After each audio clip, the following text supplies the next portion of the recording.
Hello, ouvintes do Nova Vertente Cultural, tudo bem? Tudo de bom? Tudo de buenas? Estamos aqui para o nosso sétimo encontro, o nosso sétimo episódio de Evil, a evolução do mal. Pois é. E hoje o episódio tem por título As 5 Vias, o DNA e nós, sem nós. Vamos direto, feito flecha no alvo. Introdução. No último episódio eu fiz afirmações muito fortes para algumas pessoas. Isso é verdade. Eu sei. Eu afirmei a existência de Deus. Por favor, peraí, dá uma chance. Dá uma chance, espera aí, não desliga, vai. Vamos com calma, né? Dá uma chance pro Papai Urso. Ouça a minha voz. Então, se tu me der essa chance, vamos em frente. Então, eu te peço o seguinte, não é pra te ouvir o Papai Urso recortes da hora, não.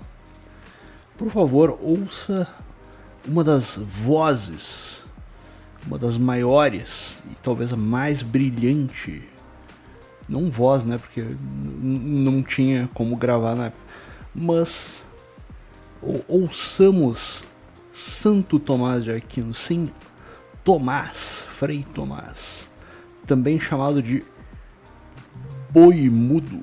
Sim, teoricamente, algumas pessoas tiravam Santo Tomás de Aquino para Jorge, mas ele não era.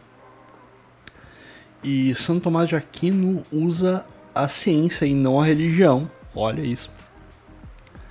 Então, dá uma chance para Santo Tomás, tá bom? Antes, porém, de entrar neste assunto, é necessário elucidar alguns conceitos. Vamos a eles. Movimento, tá? São aí conceitos filosóficos que Santo Tomás usa. Então, movimento é a passagem de potência ao ato. João, por exemplo, tem 2 pernas e pode correr. João está parado agora, ato, e tem potência de correr. Quando João corre, correr passa de uma potência a um ato. Um outro exemplo é a parede branca, ato, que tem a potência de ter outra cor. Ao receber outra cor, há um movimento de potência para o ato. É isso que quer se dizer quando se fala em movimento. Outro termo, causa eficiente. É a causa primeira que deu origem ao ser o objeto, ou seja, aquilo que foi responsável pela criação de algo. Quando nos perguntam no colégio quem vem primeiro, ovo ou galinha, os professores de ciência estavam, quando nos perguntavam isso, nos fazendo pensar sobre quem é a causa eficiente do outro. Para que haja um ovo é necessário uma galinha, causa eficiente do ovo. Espero que esteja ok, então simbora. As 5 vias de Santo Tomás. Na Suma Teológica há uma questão titulada Se Deus Existe. O link está na descrição do vídeo para o site da Revista Permanência, de onde eu tirei o texto. Aliás, foram os padres da Fraternidade Sacerdotal São Pio X e o Dom Lourenço, Frei Beneditino, que fizeram essa tradução. Então, agradecemos e rezemos por eles, tá? Então ele começa da seguinte forma: o terceiro discute-se assim: parece que Deus não existe. Argumentos: 1. pois um dos contrários, sendo infinito, destrói o outro totalmente. E como pelo nome de Deus se intelege um bem infinito, se existisse Deus, o mal não existiria. O mal, porém, existe no mundo, logo Deus não existe. 2. Demais. O que se pode fazer com menos não se deve fazer com mais. Ora, tudo o que no mundo aparece pode ser feito por outros princípios, suposto que Deus não exista, pois o natural se reduz ao princípio que é a natureza, e o proposital, a razão humana ou a vontade. Logo, nenhuma necessidade há de se supor a existência de Deus. E sim, levava isso a sério. Mas em contrário, diz a Escritura, da pessoa de Deus, eu sou quem sou. Êxodo 3,14. Então agora vem Santo Tomás com a solução. Por 5 vias, pode-se provar a existência de Deus. A primeira e mais manifesta é a procedente do movimento, pois é certo e verificado pelos sentidos que alguns seres são movidos neste mundo. Mais uma vez, o movimento se refere à passagem de potência para ato, tá bom? Então, mais uma vez, Pedrinho pode correr. Pedrinho está parado. Pedrinho correu, ele passou de parado, ato, para correr. Potência anterior, agora ato.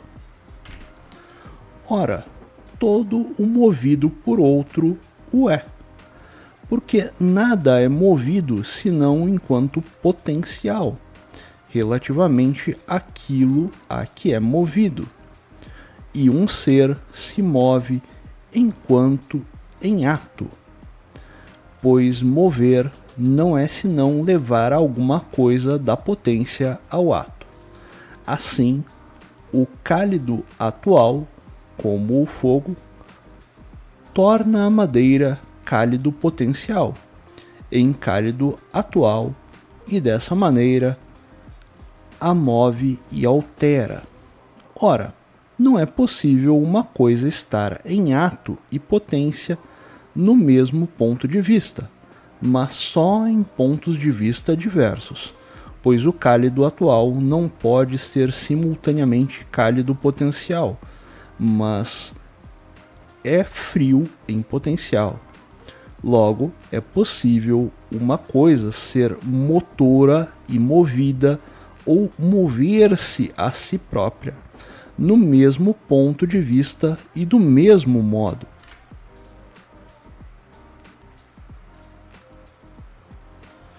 Pois tudo o que é movido há de sê-lo por outro. Se, portanto, o motor também se move, é necessário seja movido por outro, e este por outro.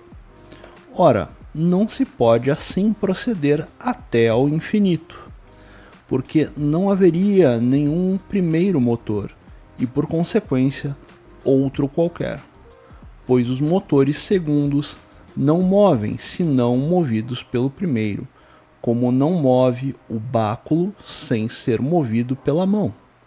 Logo, é necessário chegar a um primeiro motor de nenhum outro movido, ao qual todos dão o nome de Deus. Pois bem, essa é a primeira via para encontrar Deus pela razão.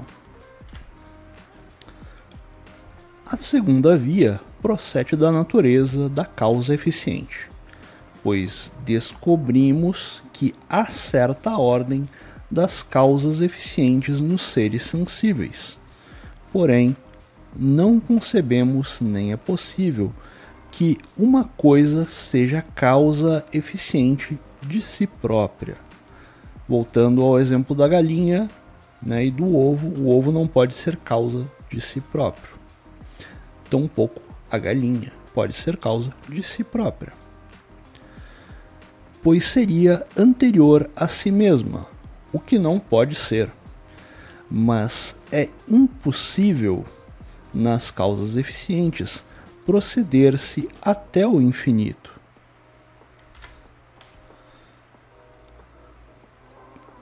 Pois em todas as causas eficientes ordenadas, a primeira é causa da média e esta da última, sejam as médias muitas ou uma só, e como removida a causa, removido fica o efeito.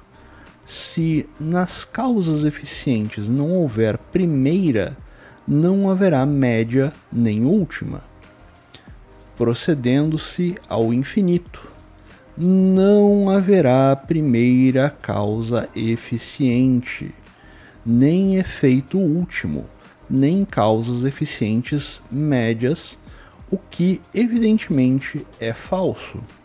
Logo, é necessário admitir uma causa eficiente primeira, a qual todos dão o nome de Deus. A terceira via, procedente do possível e do necessário, é a seguinte: vemos que certas coisas podem ser e não ser, podendo ser geradas e corrompidas. Ora, impossível é existirem sempre todos os seres de tal natureza, pois o que pode não ser, algum tempo não foi. Se, portanto, todas as coisas podem não ser, algum tempo nenhuma existia. Mas se tal fosse verdade, ou seja, né, que algum tempo nenhuma existiria, de novo, mas se tal fosse verdade, algum tempo nenhuma existia, ainda agora nada existiria, pois o que não é só pode começar a existir por uma coisa já existente. Ora, nenhum ente existindo, é impossível que algum comece a existir, e portanto nada existiria, o que evidentemente é falso. Logo, nem todos os seres são possíveis, mas é forçoso que algum dentre eles seja necessário. Ora, tudo o que é necessário ou tem de fora a causa de sua necessidade, ou não a tem. Mas não é possível proceder ao infinito nos seres necessários, que têm a causa da própria necessidade, como também o não é nas causas eficientes, como já se provou, por onde é forçoso admitir um ser por si necessário, não tendo de fora a causa da sua necessidade, antes sendo a causa da necessidade dos outros, e a tal ser todos chamam Deus. Aqui eu vou pegar um exemplo, tá, de um site chamado Filosofia do Início.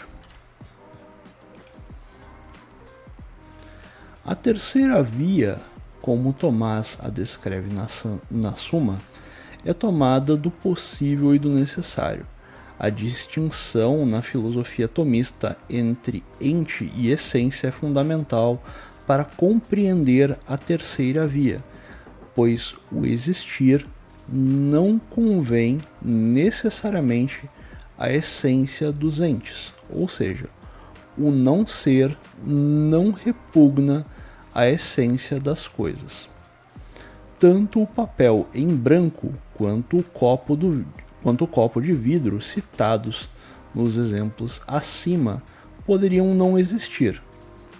A existência deles é contingente. O possível é entendido aqui como contingência. Isso aqui é interessante. O possível é entendido aqui como contingência. Ou seja, a chave Phillips, ela foi criada, né, ela é necessária, mas ela é necessária visto uma contingência. Como o que pode ser e não ser. Sendo assim, seguindo a segunda premissa do argumento, a segunda via no caso, o que pode não ser não possui a existência como sua essência. Então, a chave de fenda, o copo, vamos pegar o copo, vai. O copo existe porque foi pensado. Basicamente isso. A existência dele, né? Lembra do mundo das ideias de Platão, das formas? O mundo das formas, tem lá o copo perfeito, né? Mas o copo, ele existe só ali. Ele é criado a partir de uma contingência. Ele pode existir e ele vai existir devido a uma essência que não necessariamente está na coisa, mas ela pode... a gente informa, né? No caso, por exemplo, a sílica com... Agora me fugiu como é que se faz vidro, desculpa. Mas a gente informa, né, aquele material ali que virou vidro, o que a gente quer dele e transforma ele num copo.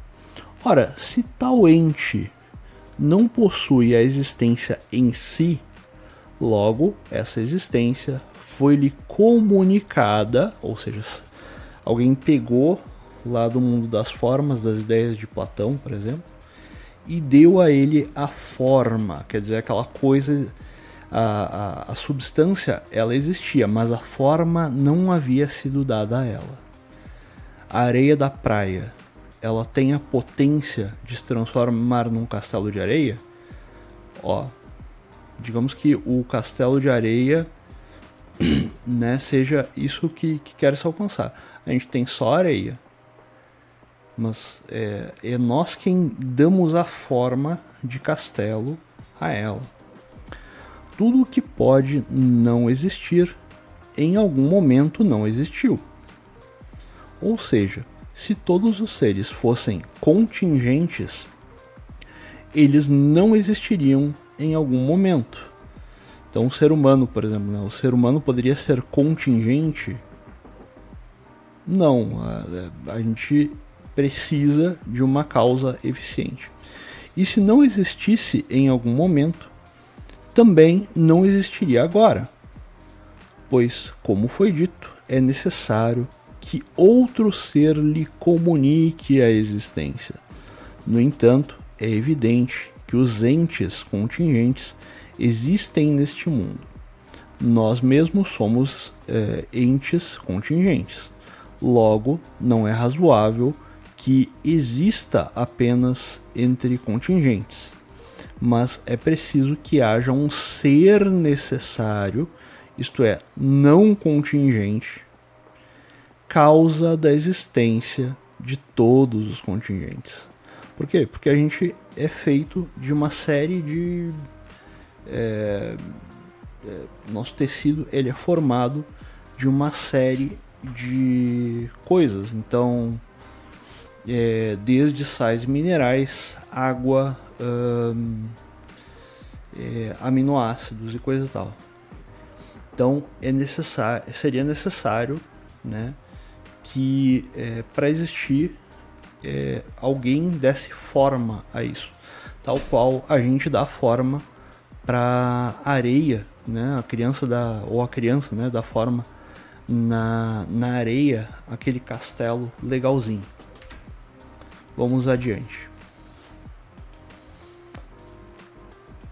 A quarta via procede dos graus que se encontram nas coisas. Aqui eu não entendi direito, mas vamos lá juntos, talvez daqui fique mais Mas ok agora. Assim, nela se encontram em proporção maior e menor o bem, a verdade, a nobreza e outros atributos semelhantes. Ah, tá, não, eu tava confundindo. Ora, o mais e menos se dizem de diversos atributos, enquanto se aproximam de um máximo, diversamente. Assim, o mais cálido é o que mais se aproxima do maximamente cálido.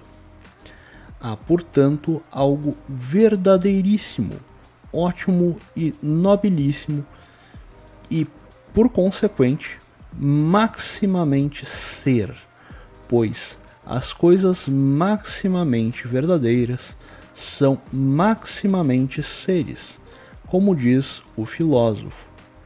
Ora, o que é maximamente tal em um gênero, aqui lembrando de Aristóteles, um gênero é aquela visão macro, né? O gênero humano, né? O gênero humano, ele se diz do quê? De diversas criaturas que têm coisas em comum entre si, ou seja, de entes, né? De onde a gente tira ali a família, né? Seria a família, o gênero humano. Vamos lá. De novo. Ora, o que é maximamente tal em um gênero é causa de tudo o que esse gênero compreende. Assim, o fogo maximamente cálido é causa de todos os cálidos, como no mesmo lugar se diz. Logo, há um ser causa do ser e da bondade, e de qualquer perfeição em tudo quanto existe, e chama-se Deus.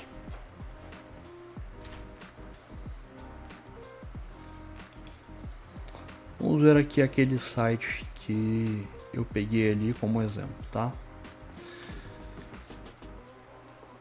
Encontramos nas coisas algo mais ou menos bom, mais ou menos verdadeiro, mais ou menos nobre, etc. Ora, mais e menos se diz das coisas enquanto elas se aproximam daquilo que é em si o máximo.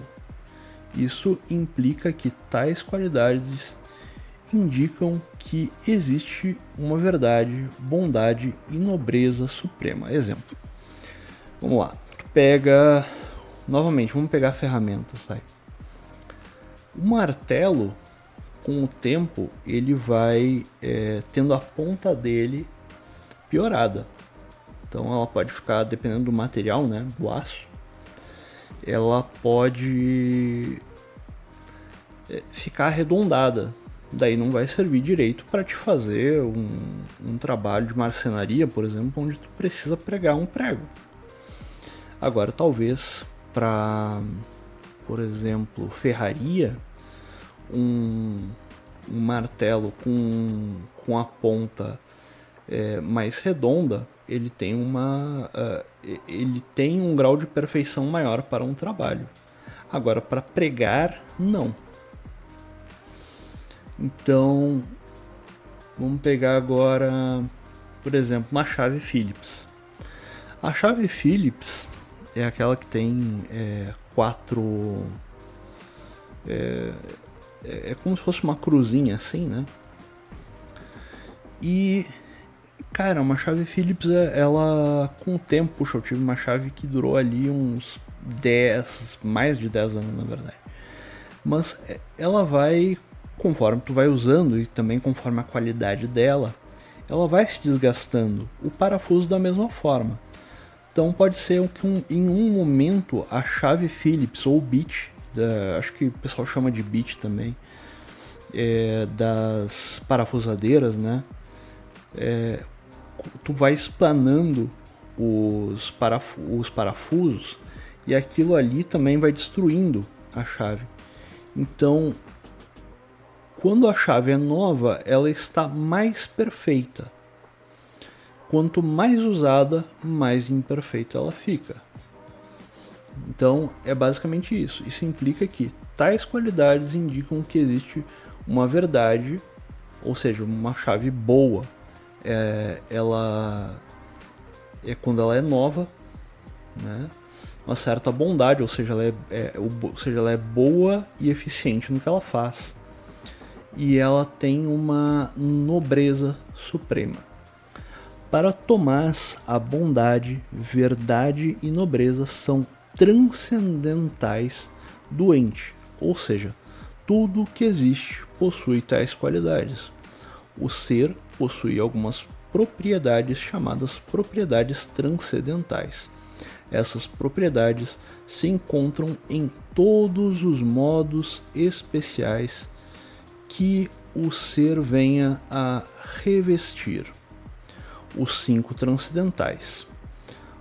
Todo ser pode ser considerado em si ou em relação a outro. Em si, o ser pode ser considerado uma coisa ou essência. Negativamente, como indivíduo ou uno. Considerado relativo a outro, o ser é considerado distinto desse outro e, portanto, é alguma coisa. O ser é ainda verdadeiro em relação ao apetite ou à tendência. O ser é bom. Bom é aquilo que cumpre o seu dever, é aquilo que cumpre para que ele foi pensado, né? Então, quanto mais perfeita a cadeira, ela mais se aproxima da cadeira do mundo das ideias de Platão, por exemplo. Assim, temos 5 transcendentais e todas essas propriedades são desdobramentos de uma única noção, a do ser. O ser perfeitíssimo. Este ser deve transcender a ordem dos entes naturais, pois ele é a fonte de todas as perfeições encontrada neles. Ou seja, quem é que fez a chave? É o artesão que tem o conhecimento para fazer a chave corretamente. É o artesão que tem o conhecimento para fazer o martelo corretamente, para que ele seja bom, para que ele cumpra o seu papel. Essas perfeições encontradas, tá escrito errado, nos seres naturais estão nesse ser em grau máximo. Este ser é a própria bondade, verdade, etc. Os entes e suas perfeições finitas apenas participam de sua suma perfeição. Ou seja, da mesma forma que o martelo ele é perfeito por conta de quem o fez, ou seja, do seu artífice, aquilo que a gente encontra no mundo tem o seu grau de perfeição maior ou menor conforme o artesão. Mas Deus fez todas as coisas boas, né? Então Deus é a causa de todas as coisas. Seguimos em frente. A quinta procede do governo das coisas, pois vemos que algumas, como os corpos naturais que carecem de conhecimento, operam em vista de um fim, o que se conclui de operarem sempre ou frequentemente do mesmo modo, para conseguirem o que é ótimo, donde resulta que cheguem ao fim não pelo acaso, mas pela intenção. Mas os seres sem conhecimento não tendem ao fim sem serem dirigidos por um ente conhecedor e inteligente, como a seta pelo arqueiro. Logo, há um ser inteligente pelo qual todas as coisas naturais se ordenam ao fim, e a que chamamos Deus. Vejamos aqui a explicação do filosofiadoinício.com.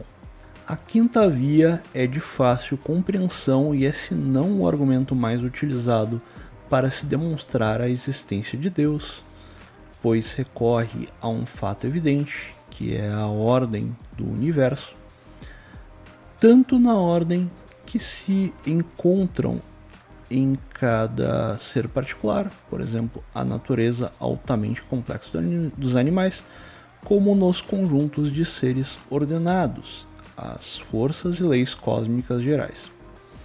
É fato evidente que os corpos físicos, carecendo de inteligência, não podem tender a um fim conscientemente ou por um ato da vontade. É fato, igualmente, que constatamos na natureza seres que agem tendo vista um fim. E isto é constatado quando... Está errado isso. Isto é constatado quando eles agem sempre da mesma maneira, de modo a alcançar o que é ótimo. O corpo humano, por exemplo, é um conjunto de órgãos, obviamente, sem qualquer inteligência, mas que agem em conjunto, sistema respiratório, digestivo, etc., e harmonia para manter a vida humana. Ora, aquilo que carece de inteligência não pode tender a um fim se não for efeito de um ser inteligente. Ora, aquilo que carece de inteligência não pode tender a um fim senão por efeito de um ser inteligente. Por exemplo, tu tem um filho, tá? A criança, ela não tem ideia do que é ser humano. Ela depende do pai dela para alcançar o fim, entendeu? Assim, deve existir um ser inteligente que ordena todos esses corpos naturais que compõem a harmoniosa ordem do universo. A este ser inteligente que ordena estes entes naturais, damos o nome de Deus. Voltamos para a Suma. Donde a resposta à primeira objeção. Vamos lembrar qual é a primeira objeção? Vamos lá. É o argumento para dizer que Deus não existe. A primeira objeção é: pois um dos contrários, sendo infinito, destrói o outro totalmente. E como, pelo nome de Deus, se intelege um bem infinito, se existisse Deus, o mal não existiria. O mal, porém, existe no mundo, logo Deus não existe. Então Santo Tomás responde da seguinte forma: como diz Agostinho, Deus sumamente bom, de nenhum modo permitiria existir algum mal nas suas obras, se não fosse onipotente e bom para, mesmo do mal, tirar o bem. Logo, pertence à infinita bondade de Deus permitir o mal para deste fazer jorrar o bem. Vamos à segunda objeção, então, segundo argumento, para dizer que Deus não existe. O que se pode fazer com menos não se deve fazer com mais. Ora, tudo o que no mundo aparece pode ser feito por outros princípios, suposto que Deus não exista, pois o natural se reduz ao princípio, que é a natureza, e o proposital é razão humana ou a vontade. A razão humana ou a vontade. E o proposital, a razão humana ou a vontade. Logo, nenhuma necessidade há de se supor a existência de Deus. Vejamos o que Santo Tomás responde após ele refletir sobre as 5 vias. A natureza, operando para um fim determinado sob a direção de um agente superior, é necessário que as coisas feitas por ela ainda se reduzam a Deus como a causa primeira. Sim, reduzam. Depois tu vai procurar o porquê ele utiliza a palavra reduzir, mas fica tranquilo, tá? E semelhante às coisas propositadamente feitas, devem reduzir a alguma causa mais alta, que não a razão e a vontade humanas, mutáveis e defectíveis. É logo necessário que todas as coisas móveis que têm uma potência, ou seja, estão em ato e atingem uma determinada e têm potência de fazer alguma coisa, e suscetíveis de defeito se reduzam a algum primeiro princípio imóvel e por si necessário, como se demonstrou.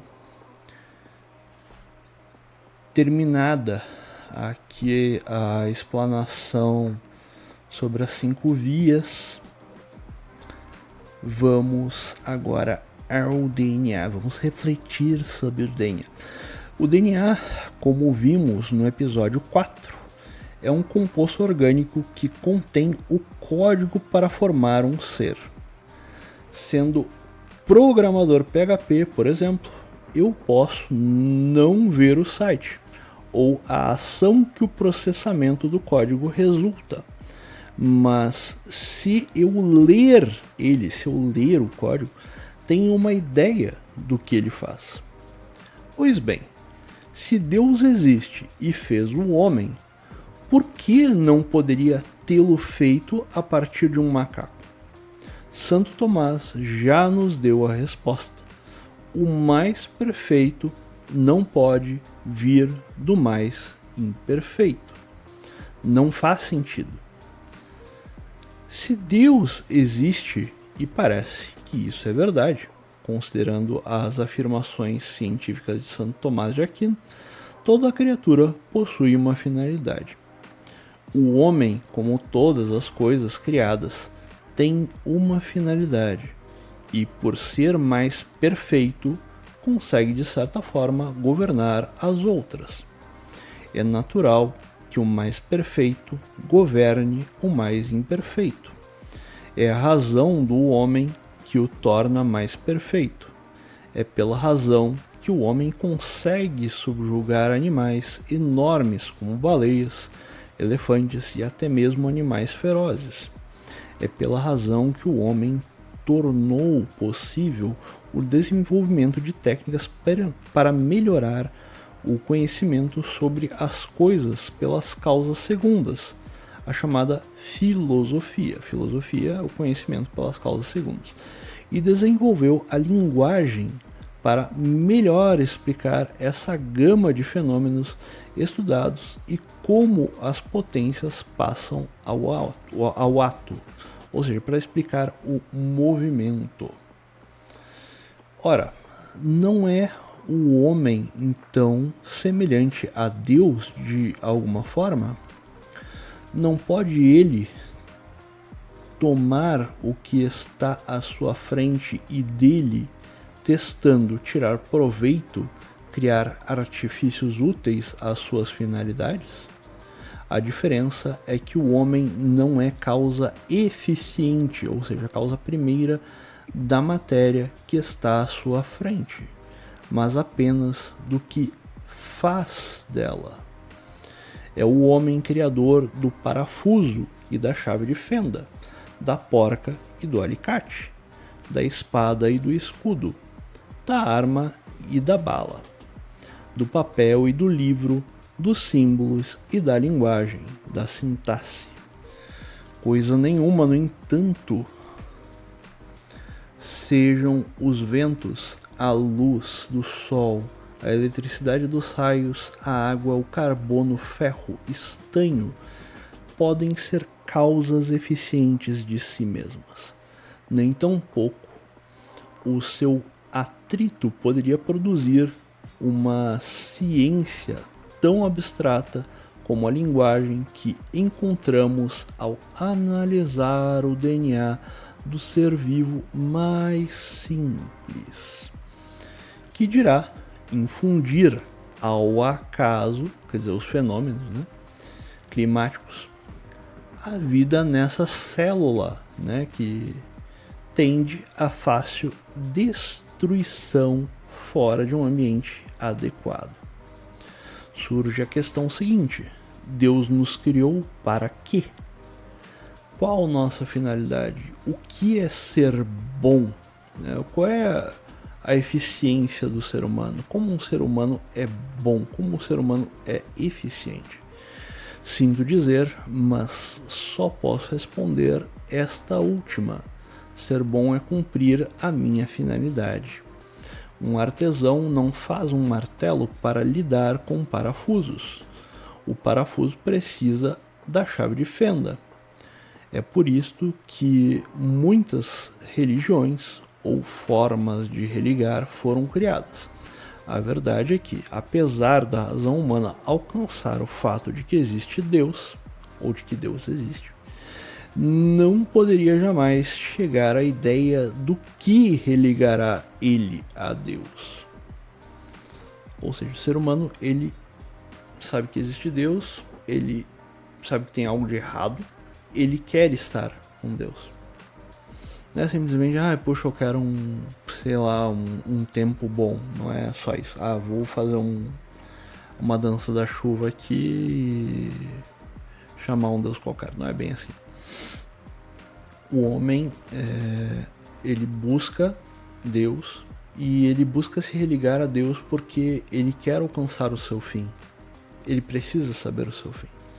O professor Homero nos apresentou no vídeo intitulado O que é o mundo sobrenatural? Uma breve introdução. O seguinte exemplo: digamos que houvesse uma sociedade que habita um plano 2D e um ser 3D, sim, um ser 3D, uma forma mais perfeita, aparecesse para eles. O ser 3D se comunicasse com eles o ser 3D se comunicaria com eles no mesmo nível. Trazendo este princípio para a nossa realidade, o pai e a mãe se comunicam com o filho na mesma linguagem a cada fase. O pai e a mãe são responsáveis por ordenar a criança ao seu fim, ao desenvolvimento de bons hábitos e bom uso de seus talentos. Como vemos, nem todo filho quer obedecer os pais e pode romper com a ordem e viver longe, desordenado, formando uma sociedade com outras pessoas que possuem vontades semelhantes e ignoram o que ele ignorou. Não é difícil imaginar que um filho desnaturado ignora sua história em um caso desses, e com o passar das gerações a história verdadeira se perca. É neste sentido que leva-se em consideração que, em algum momento, os primeiros homens, Adão e Eva, que possuíam a potência de gerar toda a humanidade, se afastaram do seu Criador, de Deus, ignorando a sua finalidade. É Deus quem terá de buscar os filhos de Adão e Eva para revelar-se na medida que eles se corrijam e fiquem mais próximos do humanamente natural e racional para aceitá-lo. E é normal que um pai seja cauteloso ao revelar as coisas para os filhos, conforme verifica o entendimento deles sobre a realidade, de forma a não deixá-los confusos, ansiosos demasiado, e, confiando nele, no papai, observem seus desígnios. Conclusão: tu não é fruto do acaso. Deus te criou para um fim bom. Mais importante, fique tranquilo, porque Deus já se revelou e já revelou como religar-se a Ele, porque Deus não te fez por sacanagem. Como um bom pai, Deus te fez para participar de uma família enorme e para tu ficar ligado a Ele. Não é difícil. Basta receber os sacramentos, ficar longe das ocasiões de pecado e praticar o que ele mesmo praticou. a caridade com todos e o amor ao Pai. Um amor que o levou à cruz e que ele mesmo afirmou ser necessário. Deus te ama, meu querido ouvinte. Deus te ama. Podem ter dito atrocidades para ti, mentiras horríveis. Não importa, são mentiras. Nenhum bom pai ou mãe abandona seus filhos. Lembra o que é ser bom? Ser bom é cumprir perfeitamente a sua natureza. Deus é perfeito, então tu pode tranquilamente se achegar a Ele, porque Ele é um bom pai e Ele cumprirá as promessas que fez. Um bom pai cumpre as promessas que fez. E Deus, sendo perfeito, vai cumprir. No próximo episódio, eu vou responder as perguntas e críticas de vocês ao vivo na sexta-feira à noite. É o horário que eu posso. E se der tudo certo, vamos ver Expel no Inteligência Loud logo em seguida. Eu conto com a tua ajuda. 3 Ave Marias por mim, minhas crianças e a Dona Ursulina. E se tu quiser contribuir com o Papai Urso aqui, tem link da minha campanha no apoio coletivo na descrição do vídeo.